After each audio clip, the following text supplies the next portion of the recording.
नमस्कार, मैं कमलेश कबीर आपका एक बार फिर स्वागत करता हूं इस नए एपिसोड में। आज के इस एपिसोड में हम बात करेंगे इस वक्त जिस तरीके से वक्फ बिल को लेकर बहस चल रही है और सब लोगों के दिमाग में यह दुविधा है कि आखिर वक्फ बिल का होगा क्या।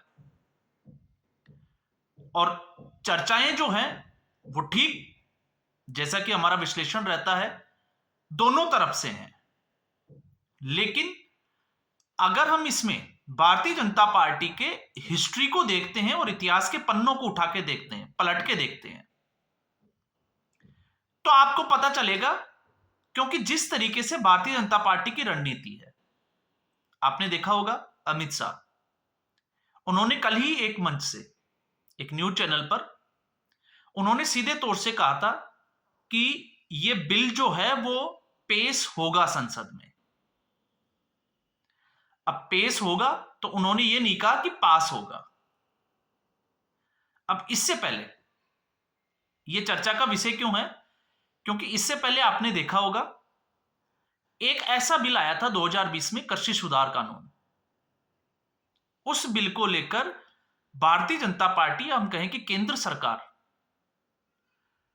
पीछे हटना पड़ा और माफी मांगकर उस बिल को वापस लेना पड़ा। अब ऐसी स्थिति में आपने देखा होगा कुछ कट्टरपंथी जो मुस्लिम मौलाना है या कुछ जो संस्थाएं हैं, उन्होंने जिस तरीके से इस वक्फ बिल के विरोध में प्रदर्शन किए, आपने देखा दिल्ली का जंतर मंतर में प्रदर्शन हुआ। उसके बाद पहली बार हुआ कि किसी त्योहार पर हाथों के ऊपर काली पट्टी बांधी गई, विरोध जताया गया। तो अब क्या ठीक वैसी स्थिति बनेगी? क्योंकि कुछ मौलाना इस तरीके के लोगों को उकसाने के लिए स्टेटमेंट देते हुए नजर आए कि पंजाब के लोग आए दिल्ली और उन्होंने बिल वापस करवा दिया, तो क्या वो भी इस तरीके की जहमत उठा पाएंगे? अब इसमें एक संशय जो इस बिल को लेकर है, उसको अगर हमें दूर करना है तो एक चीज हमें समझनी पड़ेगी। इस वक्त भारतीय जनता पार्टी में नंबर 1 पोजीशन के ऊपर प्रधानमंत्री नरेंद्र मोदी और दूसरे नंबर पर अमित शाह, भारतीय जनता पार्टी का केंद्र। और ये दोनों के आसपास ही जो है वो भारतीय जनता पार्टी की राजनीति घूमती हुई दिखाई देती है। तो आपको क्या लगता है, क्या बिना किसी रणनीति के भारतीय जनता पार्टी इस तरीके का स्टेप लेने जाएगी? क्योंकि सवाल कहां खड़ा है? सवाल खड़ा है टीडीपी और जेडीयू के साथ। 16 और 12 लगभग जो है वो 28 सांसद, इनके आसपास जो है वो ये धुरी घूमती हुई नजर आ रही है। अब ऐसे में एक सवाल और खड़ा हो रहा है। एक वो सवाल ये है कि आखिर उद्धव ठाकरे की शिवसेना किसके साथ है? क्योंकि आने वाले समय में बीएमसी का चुनाव भी लड़ना है। अब ऐसी स्थिति में, क्योंकि भारतीय जनता पार्टी के हिंदुत्व को लेकर किसी को कोई शक नहीं है, लेकिन शिवसेना को लेकर अब जो है वो शक और संशय दोनों जो है वो स्थिति बनी हुई है। तो संजय राउत भले ही जो है वो किसी भी तरीके से बयान दे, लेकिन अब स्थिति यह हो गई है क्योंकि शिवसेना के 9 सांसद हैं, तो या तो वो एब्सेंट कर जाएं। अब एब्सेंट करते हैं तो एक स्थिति बनती है कि लोग जो है वो शिवसेना को ही शक की नजर से देखने लग जाएं।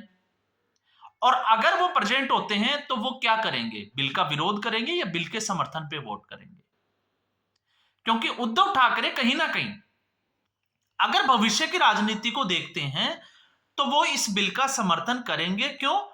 क्योंकि अगर उनको निकट भविष्य में या हम कहें कि कभी भविष्य में अगर भारतीय जनता पार्टी के साथ जाना हुआ तो फिर इस बिल के समर्थन में आना ही पड़ेगा। अब स्थिति उलट है कि शिवसेना जो है वो कांग्रेस पार्टी के साथ जाए, तो शिवसेना अगर कांग्रेस पार्टी के साथ जाती है तो शिवसेना को अपना भविष्य जो है वो कांग्रेस पार्टी के साथ नजर नहीं आता है।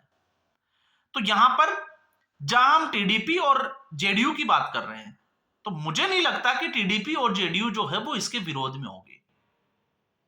क्यों? उसके पीछे की अगर आपको कहानी समझनी है तो आप सोच के देखिए, जब धारा 370 5 अगस्त को लोकसभा के बजाय राज्यसभा में जो है वो लेके आए उसको हटाने के लिए, तो क्या रणनीति रही होगी? तो उस रणनीति को अगर आप समझोगे तो आपको समझ में आएगा कि भारतीय जनता पार्टी की राजनीति किस तरीके की है। और उस रणनीति में, जैसे मैं फिर कहता हूं आपको, पीडीपी के साथ गठबंधन करना और एक समय अंतराल के बाद में सरकार को बर्खास्त करना या भंग करना, उसके बाद में गवर्नर रूल, राष्ट्रपति शासन लागू करना, जिसकी जो कमांड है वो गवर्नर के हाथों में होती है। और आपको वाकया भी पता होगा कि आखिरी दिन जब लगा कि नेशनल कॉन्फ्रेंस और पीडीपी दोनों मिलकर सरकार का गठन कर सकते हैं, तो ऐसे में अगर सड़क के रास्ते समर्थन, आपको पता ही होगा सरकार बनाने के लिए गवर्नर हाउस जाकर जो है वो समर्थन पत्र पेश करना होता है, तो सड़क के रास्ते कम से कम 6 से 8 घंटे का समय। तो ऐसी स्थिति में गवर्नर हाउस का फैक्स ने काम करना ही बंद कर दिया। तो आपको क्या लगता है, क्या फैक्स मशीन खराब हो गई थी?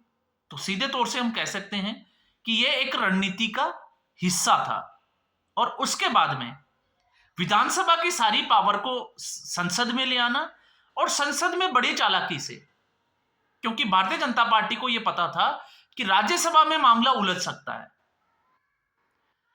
इसलिए पहले अगर वो लोकसभा में पेश करते हैं तो पूरे देश को भारतीय जनता पार्टी का प्लान का पता चल जाएगा। इसलिए अमित शाह ने पहले राज्यसभा में पेश किया और राज्यसभा में उस बिल को पास किया। और जिस दिन बिल पास हुआ था, 125 वोट जो है वो इस बिल के समर्थन में थे और 61 वोट जो थे वो इसके खिलाफ थे। तो आप सोच के देखिए कि बाकी के सांसद कहां थे। अगर आप उसको रिसर्च मारोगे कि बाकी के सांसद कहां थे, तो आपको वो स्टोरी समझ में आएगी। और उसके बाद में लोकसभा में तो भारतीय जनता पार्टी के पास में पूर्ण बहुमत का एक पूरा आंकड़ा था। तो ये क्या है? ये एक रणनीति का हिस्सा है। तो ऐसी स्थिति में भारतीय जनता पार्टी सिर्फ और सिर्फ एक बिल में, जिसकी हम फिर चर्चा कर रहे हैं, कृषि सुधार कानून, जिसमें भारतीय जनता पार्टी ने सीधे से जनमत संग्रह ना करा के उस बिल को पास किया और उसका भुगतान जो है वो भारतीय जनता पार्टी को करना पड़ा। और उसके बाद में भारतीय जनता पार्टी ने इस बिल की, अगर आप बात करोगे वक्फ बिल की, तो आपने देखा इसको बिल को लाने से पहले भारतीय जनता पार्टी ने एक सिगुफा छोड़ा। अब सिगुफा मैं क्यों कह रहा हूं उसको भी आप समझ लीजिए, कि लोगों में यह चर्चा का विषय बने, लोग इसके ऊपर बात करें और इसके क्या जो है वो मेरिट्स है और क्या डिमेरिट्स है। हम ये कह सकते हैं कि ये जो है वो बिल अच्छा क्यों है और ये बिल बुरा क्यों है। इसके ऊपर जो है वो देशव्यापी एक चर्चा का विषय जो है वो खड़ा किया। जनता ने चर्चा इसके ऊपर शुरू की और इसी का एक नतीजा था कि भारतीय जनता पार्टी 6 महीने पहले बिल्कुल खुशी के साथ जो है वो इस बिल को जेपीसी में ले जाने के लिए तैयार हो गई। जेपीसी में जाने का मतलब था कि अब जेपीसी जो है, जिसका आपको पता होगा हेड जो है वो जगदम्बिका पाल को बनाया गया, हर राज्य में जाएगा, इसके ऊपर चर्चा करेगा। तो हर राज्य में इस बिल को लेकर जो है वो चर्चा होगी और दोनों तरफ से चर्चा होगी। और उसको आप देखिए कि इस तरीके से जो जनमत संग्रह जो कराया गया, उसी का एक नतीजा है कि जेपीसी से होते हुए, जबकि यह भी पता है जिस तरीके से सीटें भारतीय जनता पार्टी के साथ ही हम कहें कि एनडीए के पास ज्यादा है, तो ऐसी स्थिति में जो जेपीसी है उसमें ज्यादा सदस्य भी एनडीए के ही होंगे, केंद्र सरकार के होंगे। तो फिर इसकी जरूरत क्यों थी? इसकी जरूरत सिर्फ इसीलिए थी ताकि जनमत संग्रह कराया जाए। और जनमत संग्रह जब कराया जाता है तो उसके जो है वो क्या फायदे हैं, क्या नुकसान हैं, जब इसके ऊपर चर्चा होती है तो फिर पब्लिक को जो है वो अचानक से, जिस तरीके से कृषि सुधार कानून को लेकर पब्लिक को गुमराह किया गया विपक्षी पार्टियों के द्वारा, तो विपक्ष जो है वो अब तक पहले ही एक्सपोज हो चुका है। क्योंकि अब तो इसमें आपने देखा होगा कुछ मुस्लिम स्कॉलर्स भी साथ आकर खड़े हैं और इस बिल का समर्थन कर रहे हैं। तो ऐसी स्थिति में जनमत संग्रह कराना और फिर उसके बाद में जेपीसी में, आपने देखा जेपीसी में भेजा, जनमत संग्रह भी हुआ, चर्चा का विषय बना और फिर उसके बाद में यह तय हुआ कि यह बजट सत्र में इस बिल को लाया जाएगा। अब बजट सत्र 4 तारीख तक है, तो ऐसी स्थिति में क्या इसको एक्सटेंड किया जाएगा? मुझे लगता है कि उसकी उम्मीद थोड़ी कम है, लेकिन हां, इसको किसी भी एक सदन से जो है वो पारित जरूर करा दिया जा सकता है। पेश करके दोनों सदनों में मुश्किल है। और आज स्थिति यह है जो रिपोर्ट है वो ये कहती है कि इसके लिए संसदीय कमेटी ने 8 घंटे का एक चर्चा करने के लिए 8 घंटे का समय निर्धारित किया गया है, जिसमें इस बिल के ऊपर चर्चा होनी है। और जहां हम वक्फ बिल की बात करते हैं, तो वक्फ बिल को लेकर अमित शाह ने कल जो है वो बिल्कुल नाविका कुमार के साथ वो एक मंच पर थे और उन्होंने साफ तौर से क्लियर कर दिया था। और उसमें सबसे अच्छी बात ये थी, आपने देखा होगा खबरें जो है वो अलग अलग है, अगर हम इसको कलेक्शन में अगर कलेक्ट करके अगर हम उसको विश्लेषण में जाएंगे तो इसमें बहुत सारा टाइम चला जाएगा। केरला का आपने सुना होगा, केरला के उस गांव की घटना जिसमें 600 के आसपास जो है वो हिंदू और ज्यादातर जो है वो ईसाई परिवार रहते हैं। तो अब ईसाई लोगों ने भी इसका जो है वो वहां के बिशप्स ने समर्थन कर दिया है कर्नाटका से। और जिस तरीके से अमित शाह ने कहा कि दिल्ली की लगभग 24 प्राइम लोकेशन जिसके ऊपर सीधे तौर से वक्फ ने अपना दावा ठोक दिया। अब इसमें वक्फ को लेकर मुस्लिम समुदाय भी जो है वो 2 पार्ट में डिवाइड हो गया, 2 दड़ों में बट गया। एक जो दड़ा है वो इसके विरोध में खड़ा है, तो दूसरा इसके समर्थन में है। तो उनका कहना यह है कि वक्फ बिल से उनको कोई फायदा ही नहीं हुआ। तो वक्फ बिल से किसको फायदा हुआ? जो राजनेता थे या जो माफिया से जुड़े हुए लोग थे उनको फायदा हुआ। उन्होंने अवैध तरीके से इसको लीज पे दिया और वसूली का काम करना शुरू कर दिया।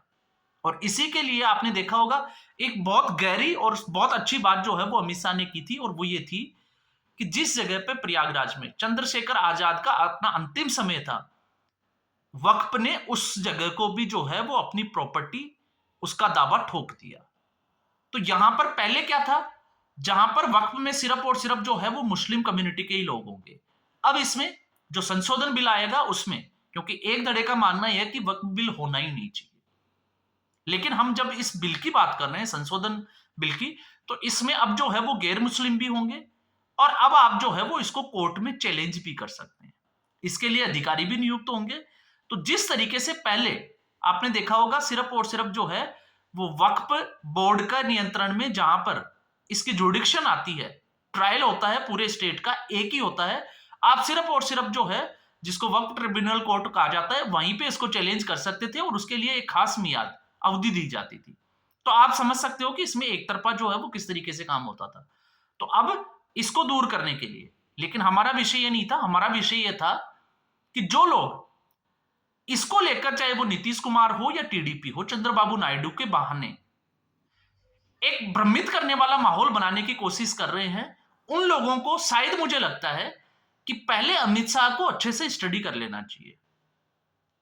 और अमित शाह को जब आप स्टडी करोगे, नरेंद्र मोदी को आप स्टडी करोगे, तो आपको पता लगेगा कि इस बिल को जब लाया गया है इसकी टाइमिंग के हिसाब से, पहले इसको जेपीसी में ले जाया गया, तो आपके समझ में आ जाएगा कि भारतीय जनता पार्टी अगर टीडीपी और जेडीयू अगर साथ नहीं आती है तो भी उसके जो है वो प्लानिंग करके पहले से बैठी होगी।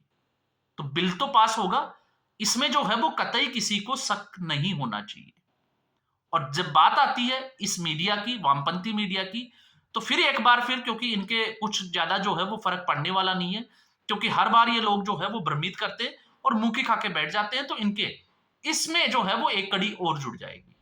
तो आज के एपिसोड में बस इतना ही। उम्मीद करूंगा ये वीडियो एपिसोड आपको पसंद आया होगा। वीडियो को लाइक करें, शेयर करें, चैनल जरूर सब्सक्राइब करें। धन्यवाद।